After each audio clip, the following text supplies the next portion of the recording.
Welcome back to my channel. ఈరోజు అయితే డిన్నర్కి దోశ వేసి అందులోకి మనము బయట హోటల్స్లలో ఉల్లగడ్డలు కుర్మా స్టఫింగ్గా పెట్టుకుంటాం కదండి. ఆ కుర్మా అయితే ఇంట్లోనే చేసేసాను.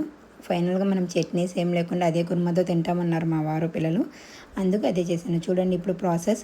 ఇలా ఉల్లగడ్డలు పెద్ద పెద్ద ముక్కలుగా బాగా శుభ్రంగా కడిగి ఇలా కట్ చేసుకోవాలి. అందులో తగినంత ఉప్పు వేసి మునిగే వరకు వాటర్ వేసేసి, కొంచెం తక్కువ ఉన్న వాటర్ ఏం కదండి, ప్రెషర్ కుక్కర్ కదా త్వరగా ఉడికిపోతాయి. ఇలా 3 విజిల్స్ రాగానే మనము ఉడికించి బాగా విజిల్ దానంతట అదే పోనీయాలండి. ఎప్పుడైనా సరే కుక్కర్ యూస్ చేసేటప్పుడు విజిల్ మనము చేతితో తీయడం కానీ గరిటెతో తీయడం కానీ చేయకూడదు. ఒక 15 మినిట్స్ వదిలేస్తే మూత ఫ్రీగా వచ్చేస్తుంది.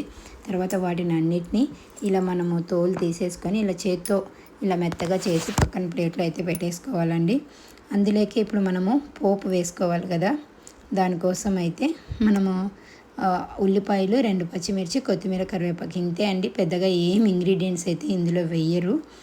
చూడండి అన్నీ అయితే మనము ప్రజెంట్ సిద్ధంగా పెట్టుకున్నాము. ఇలా ప్యాన్ పెట్టి నూనె వేడెక్కగానే కొంచెం జీలకర్ర, ఆవాలు వేసి వాటిని బాగా చిటపటలాడాలి. తర్వాత అందులోనే ఒక 3 లేదా 4 పచ్చిమిర్చి ఇలా పొడవుగా తరిగి తగినంత కరివేపాకు వేసేసి తిరగవాత బాగా వేగనీయాలండి.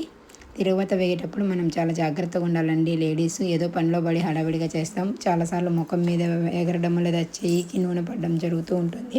కొంచెం కేర్ఫుల్గా ఉండండి. తర్వాత మనము పొడవుగా తరిగి పెట్టుకున్న 2 ఎర్రగడ్డలు ఉంటాయి కదండి, అవి మనం సన్నగా కట్ చేసుకోకూడదు. ఇలా నిలువుగా పొడవుగానే కట్ చేసుకోవాలి. ఈ ఆలు స్టఫింగ్కి చాలా అంటే చాలా టేస్ట్ ఉంటుంది. అసలు ఈ ఉల్లిపాయలు వేగడంలోనే మనం ఆలు కుర్మా టేస్ట్ అంతా ఉంటుందండి. కొంచెం సాల్ట్ వేసి మళ్ళీ ఒక 3 to 4 మినిట్స్ బాగా కలుపుకోవాలండి. ఇవి కొంచెం బాగా దూరగా అంటే ఒక 2 మినిట్స్ మూత పెట్టి తీసేసి మళ్ళీ కలుపుతూ ఉండాలి. అప్పుడు మనకు ఆనియన్ సాఫ్ట్గా మెత్తగా వేగుతుంది.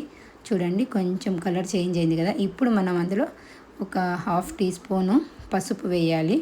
చూడండి పసుపు కొంచెం ఎక్కువ వేసాను నేను, ఎందుకంటే పిల్లలు కలర్ ఉంటేనే తింటారు. అందులో పసుపు మనకి హెల్దీ కూడా కదండి, అందుకని.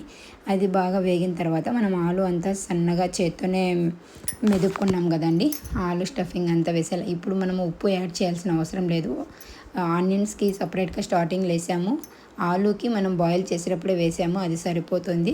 ఇప్పుడు 2 నిమిషాలు అలా మూత పెట్టి మగ్గిన తర్వాత సిమ్లో మళ్ళీ తీసి ఇలా కొత్తిమీర చల్లేసుకోవాలండి.